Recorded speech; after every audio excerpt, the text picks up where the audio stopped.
this weekend brought the very sad news that Des O'Connor has passed away at the age of 88 after a short spell in hospital. The comedian, TV host and singer was the ultimate entertainer who said that the sound of laughter was like the sound of heavenly music. We're joined now by Jimmy Tarbuck, Bradley Walsh and Tommy Cannon. Jimmy, let's start with you. Good morning. Thank you for joining us today. And it's funny, Hi, actually, Phil. when Good to see look... you. Yeah, and you too. And you look at his amazing career. I mean, he wasn't just a triple threat. He was a quadruple threat and beyond. I mean, he could do anything. Well, yes, he was our version of an American star. I mean, look at the longevity and just... he could turn his hand to most things. When he interviewed you, he was a giggler, but he listened and joined in. And we've done 5 years now of on the road, just the two of us. And it's been a joy to go to work with him.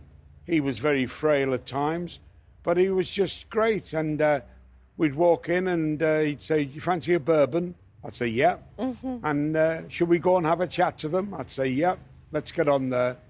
And it was a pleasure to have fun, and it certainly was fun. The best show I ever did, ever in my career, was the Royal Show. It was the 100th. The Queen asked for it to be at the Albert Hall, and they picked 4 of us: Bruce Forsyth, Ronnie Corbett, James Tarbuck, and Des O'Connor. And it's the first time we'd all worked together, and it was just a great night. And we were going on the finale, and I said, hey, let's lean back a bit on this and take this applause. And it was a glorious occasion. And I said to little Ronnie, when the Majesty comes down, don't bow too low. And Des says, "Why?" I said, "Well, she won't see him."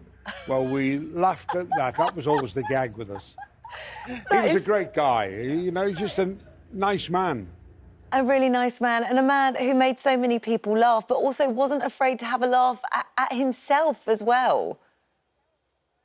Well, you saw what Morecambe and Wise did to him, and then some of the lesser lights tried to join in. And I told 1 or 2 of them to pipe down. You forget what a good talent he was. I mean, he travelled the world first class, entertaining people, being paid. Australia, America, all over the place, Hong Kong. I mean, you know, he was a lovely guy. And, you know, what are the saying, things don't come in once. And then Ray Clements went and died on us as well. Another delightful man. And it would have been, Des would have been a fan because he was a football nut. He had a trial with Northampton Town, played a couple of times.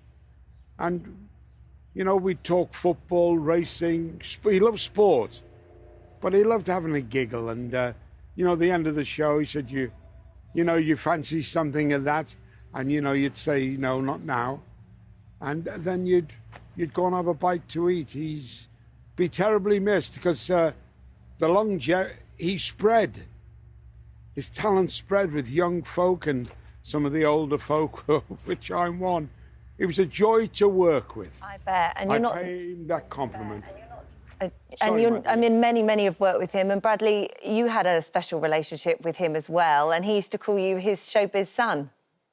Yeah, a lady once said to him at a show that, you know, "Is Bradley Walsh your illegitimate son?" And he joked yes, and it stayed in his act since, and even when to the point he was on the road with Tarby. And I got to thank Des, because I'm sure I wouldn't be where I am now within the industry without Des's input and his love and care. And he was like a dad to me.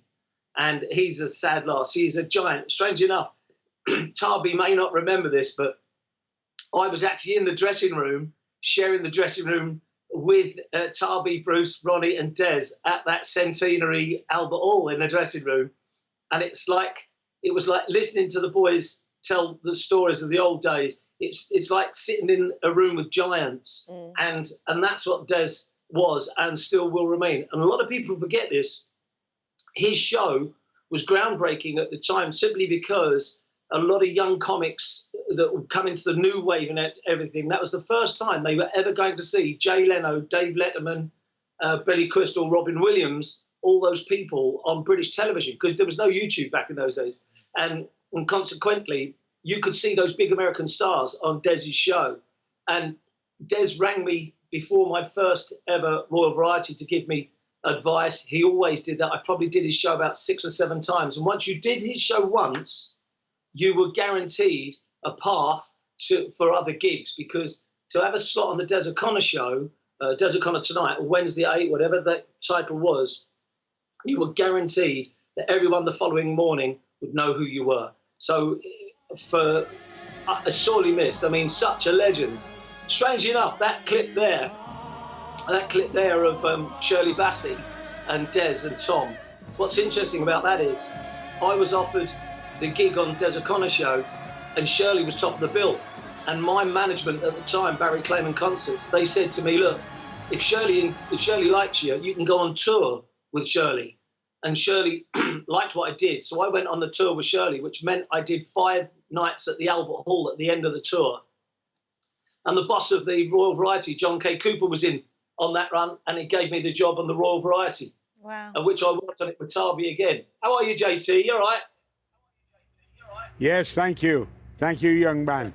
He's a young giant, is Bradley. He's on everything but stamps at the moment. And Tommy, so as far as you were concerned, when you met him to go on the show, you guys were, when you were sort of cannon and ball, were really nervous. Oh yeah, I mean, it was fantastic to go on the show, but the nerves were. It was basically, I think, it was one of our first major TV slots, and we were petrified. And Des came and said hello and all. He said, just relax. He said, you'll have a good time. And on we went, and it was fabulous. Des is such a generous man. You know, he sits there. It's like Jimmy said, he listened to you.